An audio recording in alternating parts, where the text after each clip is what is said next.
Bien-aimés, je voudrais vous saluer dans le nom du Seigneur Jésus-Christ et vous entretenir sur un thème aujourd'hui qui revient de façon récurrente. C'est l'amour de Dieu, disons l'amour tout court. Euh, mais de façon particulière, nous parlons de l'amour de Dieu dans la maison de Dieu. Il est facile de proclamer sur les toits, sur tous les toits, qu'on aime Dieu ou qu'on aime ce que Dieu a, disons, a appelé, n'est-ce pas, à sa lumière. Mais souvent, nous voyons des conflits, nous voyons disons, des situations dans l'Église qui sont assez délétères.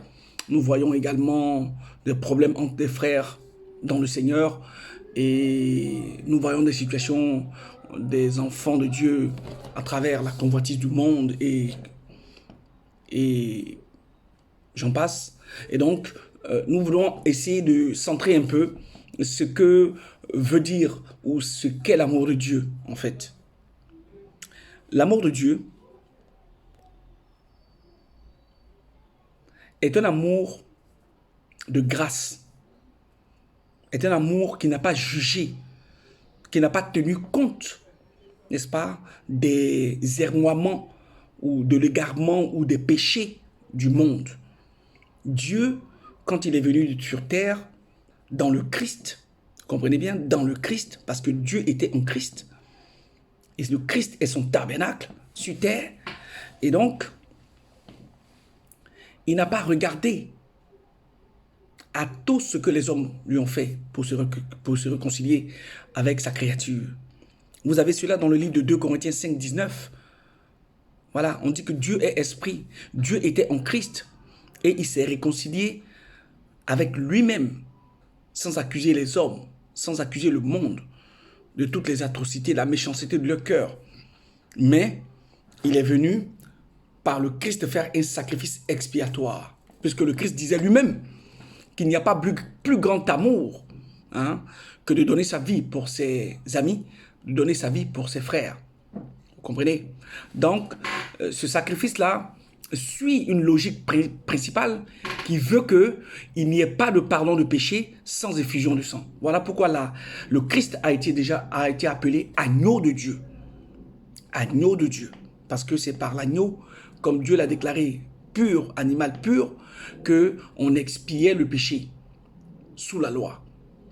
Mais donc, par le principe, n'est-ce pas, divin, Dieu va apporter un agneau céleste, qui est le Christ, pour pouvoir expier et pardonner le péché des hommes, une fois pour toutes. Quand Dieu fait cette action, il ne regarde pas à la méchanceté de l'homme, il ne regarde pas à ce que l'homme a été rebelle à sa parole. Je commencerai par parler des Israélites qu'il a sortis, n'est-ce pas, de la fournaise d'Égypte, qui se sont retournés contre lui pour aller adorer d'autres dieux, de faux dieux, des dieux qui ne sont pas des dieux vivants, qu'il ait besoin de soulever, dont on a besoin de prendre soin, des dieux qui ne peuvent pas se venger eux-mêmes, comme le dit le livre de Gédéon, n'est-ce pas, le livre des juges, en parlant de Gédéon qui avait détruit l'autel de son père, et sous l'étonnement des gens, parce que Dieu disait qu'à Gédéon, va et détruis l'autel de ton père et reviens. Et Gédéon l'avait fait, et donc les gens se plaignaient de ce qu'ils aient détruit l'autel de Baal. Donc son père va répondre, est-ce que Baal n'est pas un Dieu pour se défendre lui-même? Baal a-t-il besoin de vous, qui n'êtes pas des dieux pour se défendre? Voilà comment Gédéon a été libre dans cette action qu'il a commise pour l'amour de Dieu. Avec Dieu, on ne peut ni adorer Dieu et adorer un autre Dieu, un autre faux Dieu. C'est-à-dire, on ne peut pas adorer une représentation, hein, ou d'une figure d'homme, ou on ne peut pas adorer une représentation d'un quadrupède, hein, d'un oiseau qui vole dans les airs, ou d'un reptile qui rampe sur terre, ou d'un poisson dans l'eau, et représenter ça et puis se mettre devant pour adorer. On ne peut pas. On ne peut pas. Parce que tous ceux-là sont créatures de Dieu. Et donc, Dieu est jaloux de l'esprit qu'il a fait habiter en sa créature, c'est-à-dire en ses enfants nés de nouveau par l'Esprit de Dieu, par l'Esprit, n'est-ce pas, par son esprit, en fait, on va dire ça comme ça. Et donc, les gens se proclament aimant Dieu. Dieu dit, hein, je le cite, si quelqu'un dit qu'il aime Dieu et qu'il n'aime pas son frère, c'est que l'amour de Dieu n'est pas en lui. Ce n'est pas moi qui le dis, mais c'est le Seigneur qui le dit. Donc, on peut reconnaître facilement quelqu'un qui n'est pas de Dieu de cette façon-là. Il proclame qu'il aime Dieu, mais il n'aime pas son frère qui est à côté de lui. Il n'aime pas sa sœur qui est à côté de lui. Donc, comment pourrait-il aimer Dieu qui est esprit et quelle serait la manifestation de son fruit, hein? L'amour qu'il doit manifester en tant que fils de Dieu, né de nouveau par l'amour incommensurable de Dieu. Celui que Dieu a scellé par son esprit aime Dieu et aime son prochain. Voici la loi royale dont parle Jacques dans son livre, Jacques 2,8. Également, on parle de cette loi-là, de cet amour, de ce commandement de Dieu dans le livre de Matthieu 22, 36 à 39, parce que Dieu dit qu'il nous laisse 2 grands commandements. Voilà, par le Christ Jésus qui a porté son évangile, voici la recommandation, voici les 2 plus grands commandements que Christ nous laisse par l'évangile. Amour de Dieu et amour du prochain. Voilà les 2 commandements. C'est repris dans le livre de Marc, c'est repris dans les autres livres. Hein. Mais l'essentiel, c'est que Dieu est amour et si quelqu'un dit qu'il est de Dieu et qu'il est son frère, vous avez là par là la preuve que Dieu ne demeure jamais en lui, qui n'a jamais connu Dieu et qu'il n'a jamais reçu l'Esprit de Dieu. C'est confirmé dans le livre de 1 Jacques 4 à partir du verset 6. Que dit la parole de Dieu? 1 Jacques 4 à partir du verset 6. On dit que nous sommes de Dieu. Celui qui connaît Dieu nous écoute. Nous écoute. Celui qui ne connaît pas Dieu, celui qui n'est pas de Dieu ne nous écoute pas. C'est par là que nous connaissons l'esprit de vérité et l'esprit d'erreur. Si quelqu'un n'aime pas, si quelqu'un qui n'aime pas n'a pas connu, celui qui n'aime pas, n'a pas connu Dieu, car Dieu est amour. L'amour de Dieu a été manifesté envers nous, en ce qu'il a envoyé son Fils unique dans le monde, afin que nous vivions par lui. Et cet amour consiste non point en ce que nous avons aimé Dieu, mais en ce qu'il nous a aimés, en ce qu'il nous a aimés et a envoyé son Fils comme victime expiatoire pour nos péchés. Parce que sans effusion de sang, il n'y a pas de pardon de péché. C'est la raison pour laquelle, spirituellement, Dieu a fait les choses selon sa volonté. Voilà. Pour expier les péchés dans le temps, sous la loi, on apportait un agneau, un bélier et un taureau pour le souverain sacrificateur. Et on apportait 2 boucs et un agneau et un bélier pour, n'est-ce pas, les enfants d'Israël. Et cette prescription était charnelle. Et quand Christ vient, la prescription va être maintenant spirituelle, elle va être éternelle. Voilà, nous sommes dans des choses définitives. Donc, quelqu'un ne va pas se lever pour dire qu'il aime son frère, il aime Dieu, mais son frère, là, il n'aime pas. Le Seigneur dit qu'il n'a jamais reçu l'amour de Dieu dans son cœur. Puisque dans l'esprit que Dieu nous a donné, répand l'amour de Dieu dans notre cœur, afin que nous aimons. Voilà, voici l'œuvre du Saint-Esprit. Il nous a régénérés afin que nous aimons comme lui-même il aime. Que nous soyons comme lui, il est. Tel il est, tel nous sommes.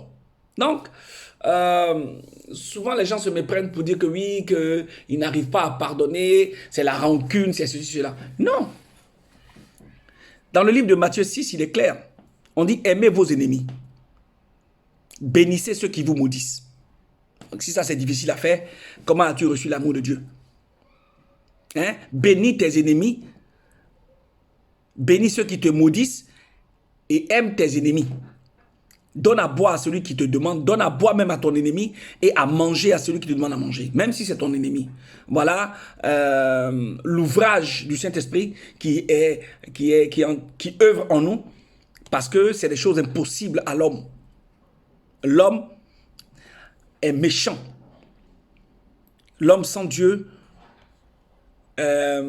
obéit au penchant de son cœur. C'est ce qui a envoyé le déluge. Parce que Dieu disait que l'homme obéit au penchant de son cœur. Il est devenu méchant. Et que tout ce que l'homme fait déplaît à Dieu. Voilà pourquoi il a pris un décret pour détruire tout ce qu'il a créé.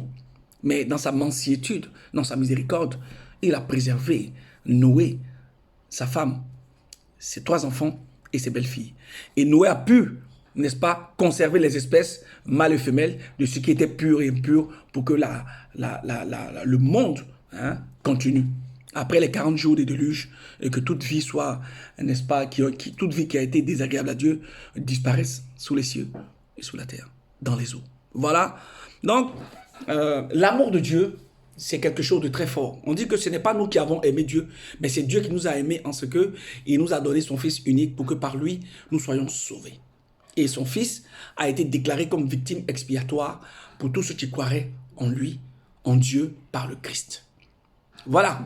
Donc aujourd'hui, nous sommes en paix pour parler des choses spirituelles, puisque l'esprit que Dieu donne, c'est ce qui nous permet de connaître les choses de Dieu. Mais l'esprit de l'homme connaît que les choses de l'homme. Voilà. Or, il y a inimité entre le monde et les choses de Dieu. Vous comprenez?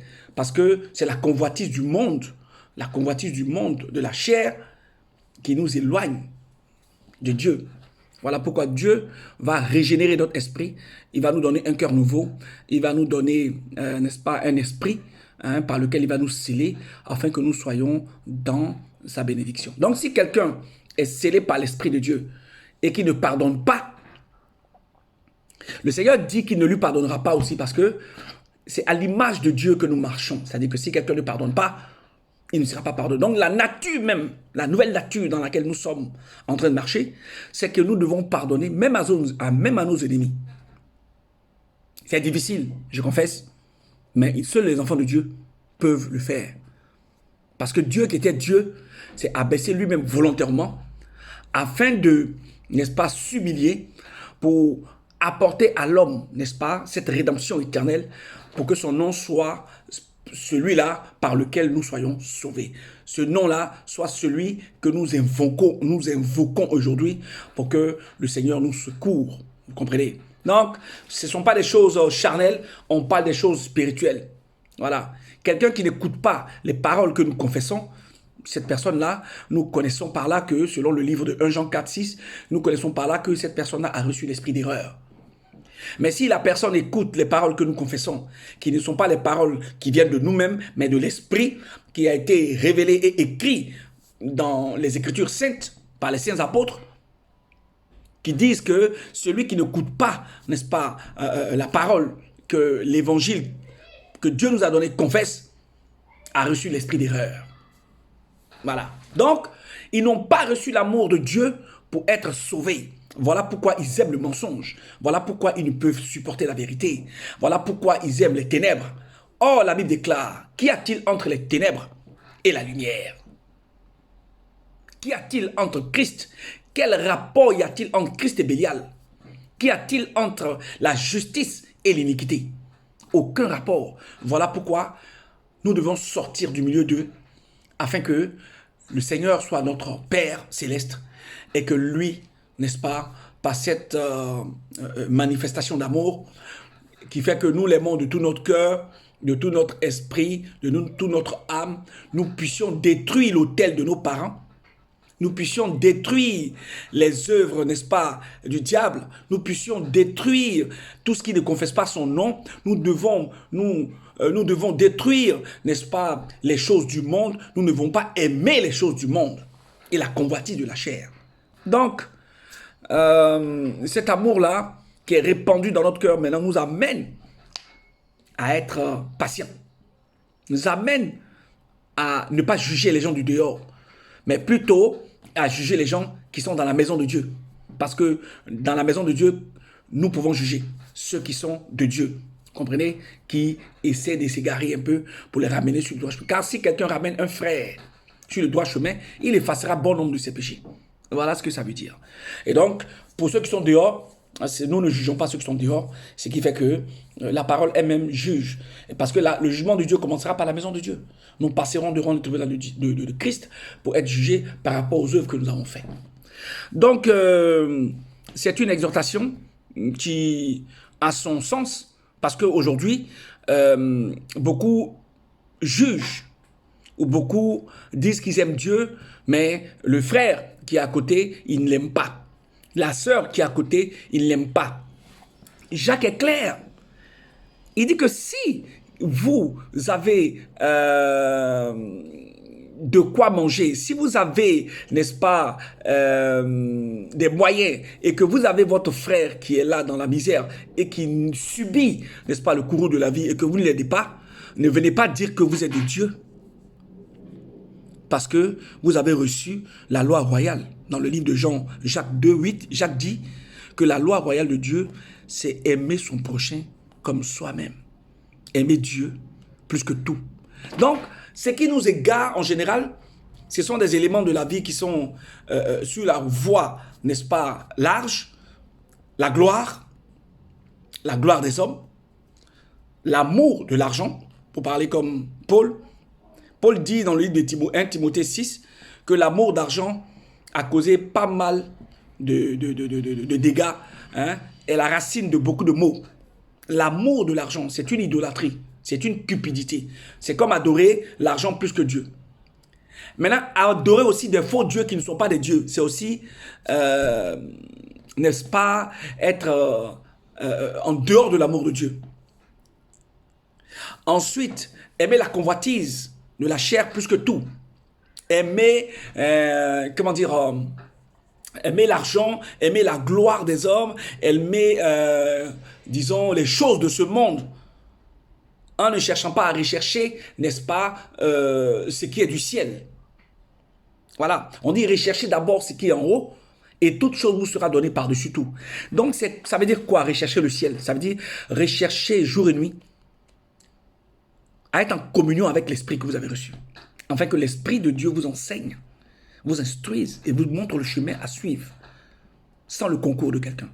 Et c'est ainsi que vous serez en intimité avec Dieu. Donc tous ceux qui écoutent la parole de Dieu sans esprit de discernement, sans aimer à vérifier comme les chrétiens de Béret, n'ont pas connu Dieu, parce que Dieu est esprit. Et c'est par l'esprit que nous connaissons Dieu, car l'esprit de Dieu sonde même les profondeurs de Dieu, pour savoir que l'esprit qui parle doit être éprouvé. Parce que le Seigneur dit par la bouche de Paul que éprouver tout esprit pour savoir s'il vient de Dieu. Donc comment on éprouve tout esprit? On éprouve tout esprit par l'esprit que nous avons reçu, qui est celui de Dieu. Donc cet amour de Dieu-là doit être vraiment dans notre cœur. Nous avons été régénérés. De méchants que nous étions, de morts que nous étions, nous sommes revenus à la vie par le sang de l'agneau, qui a été le premier-né d'entre les morts et qui est ressuscité, et par ce sang-là qui nous a lavés et qui nous a régénérés par son esprit, afin que nous portions du fruit. Nous portions du fruit. Le fruit que nous devons porter, c'est la sainteté. Notre fin, c'est la vie éternelle, comme le dit Paul dans le livre de Romains 6, 21 à 22. Donc, pour moi, tout ça est clair. Si quelqu'un n'arrive pas à pardonner, il n'est pas de Dieu. Un point, un trait. Si quelqu'un n'aime pas son frère, lui qui n'a point vu Dieu face to face, comme pour parler comme Gédéon, n'aime pas son frère ou sa sœur, pour dire que lui il aime Dieu, c'est un menteur. C'est en cela que nous connaissons qu'il a l'esprit d'erreur.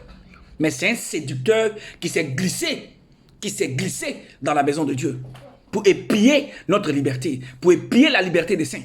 Mais Dieu ne nous a pas laissé sans suite. Il nous a donné son esprit, dont l'esprit de discernement, pour démasquer tous ces esprits-là qui sont dans des corps et qui se disent être de Dieu. Parce que même le diable se déguise, lui et ses ministres se déguisent en anges de lumière. Donc, la messe est dite, tout ça c'est connu d'avance. Si quelqu'un n'a pas l'amour de Dieu, ou n'a pas l'amour de son frère, ni de sa sœur, il n'est pas de Dieu. Parce que nous sommes devenus lumière et nous marchons comme Dieu qui est lumière, selon le livre de 1 Jean 1, 5. Et si quelqu'un dit qu'il n'aime pas son frère, il n'a jamais été lumière, il est dans les ténèbres, il est même dans la mort, pour parler comme Paul. Voilà des éléments que je voudrais apporter ça et là, afin que nous puissions méditer sur cet amour que Dieu nous a donné, car de tous les dons que Dieu donne, seule la charité demeure. Car Dieu est amour, et celui qui veut adorer Dieu doit l'adorer en esprit et en vérité. Je vous bénis dans le nom du Seigneur Jésus-Christ. Amen.